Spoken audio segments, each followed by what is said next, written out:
어떻게 생각하십니까?입니다. 사람을 구했는데 와 우리도 억울해요 라는 얘기가 같이 나오고 있다라는 거죠. 좀 보겠습니다.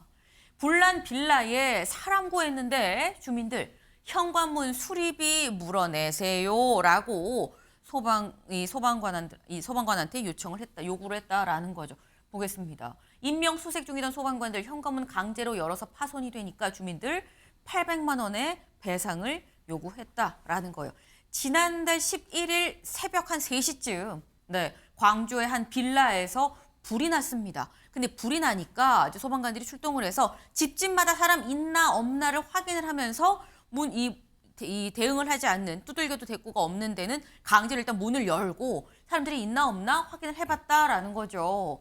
실제로 이 인명 피해도 있었던 상당히 좀 큰 화재였다라는 생각이 들어요. 한 명은 숨지고 5명은 좀 대피를 했다. 그런데 이후에 강제 개방하면서 이 부서진 도어락 이거 소방관들이 이 소방서에서 배상해야 되는 거 아닙니까?라고 요구를 했다라는 거죠.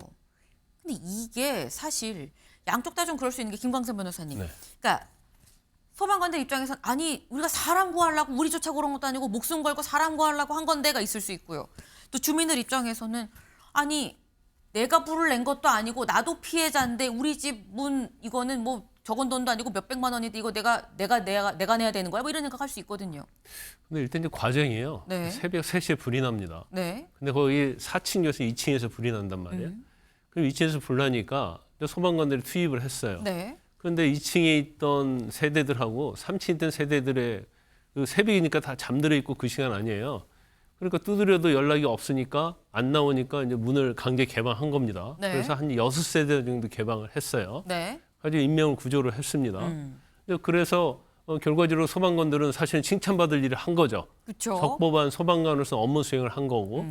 그런데 이 6세대 분들이 아니 우리 문 강제로 개방해가지고 도어락 잠금 장치를 파손했으니까 네. 뭐 한 집에 한 130만 원 해서 800만 원 물어내라 이렇게 소방서에다가 요구를 한 거예요. 그런데 원칙적으로 이렇게 불이 나면 불이 난 집 주인이 이걸 배상을 해주는 게 맞습니다. 네. 그런데 그 집 주인이 사망을 했어요. 그러니까 배상받을 방법이 없어요.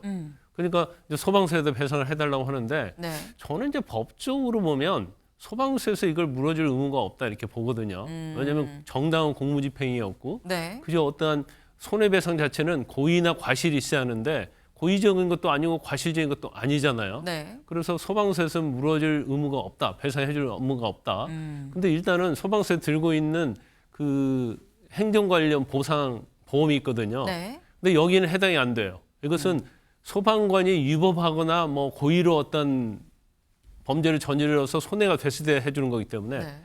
그래서 사실은 소방서에서 물어줄 수 있는 게 아니에요. 네. 그래서 저는 개인적으로 때 만약에 이분들이 소방서에서 한 대로 손해배상 청구를 하면 네. 제가 볼 때는 소방서가 이길 겁니다. 이길 건데 소방서 입장에서 보면 네. 뭔가 이걸 절충적으로 잘 해결하고 싶은 생각이 있는데 예산은 굉장히 적고 그래서 굉장히 난감한 상황이다 이렇게 볼 수 있을 것 같아요. 지금 법적인 측면으로 말씀하셨어요. 만약에 법대로 간다 그러면은 이거는 주민들이 소송을 제기할 때 패소할 수밖에 없다. 소방서가 이길 수밖에 없다라고 말씀하셨는데 김수민 의원님 사실 이거 해결을 어떻게 해야 되는 거냐고 주민들 입장에서도 사실 아니 우리가 그 불난 집 주인한테 받자니 불난 집 주인은 이미 죽었고 우리는 어떻게 해야 돼 싶을 수 있거든요. 어떻게 해야 됩니까? 네, 저는 이제 이 소방관들이 적법하게 그리고 훌륭하게 대처를 해놓고도 이런 청구를 받게 된 것에 대해서 공감하는 그 황망한 마음에 대해서 공감하는 것도 중요한데 근데 그렇다고 해서 주민들이 되게 잘못했다 이렇게만 보기도 어려운 게 이제 뭐 현관문 뜯으면서 발생한 비용 이런 것들이 또 만만한 금액은 아닌 거거든요.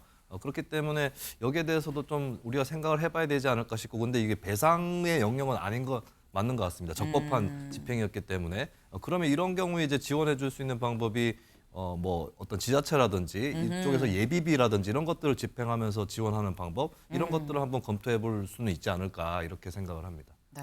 지금 이런 말씀하셨어요. 사실상 어떻게 보면 사각지대 같은 느낌이 있는 상황입니다. 그럴 때 지자체 행정 쪽으로 직접 나서서 이런 사각지대를 좀 메꾸는 움직임이 필요한 거 아니겠느냐라는 말씀을 하셨어요. 하지만 일단 그 전제로는 고생한 소방관 분들한테 좀 감사를 표하는 게 먼저일 수 있겠다라는 생각은 좀 들긴 하네요. 저희가 준비한 소식 오늘 여기까지입니다. 오늘도 좋은 하루 보내세요.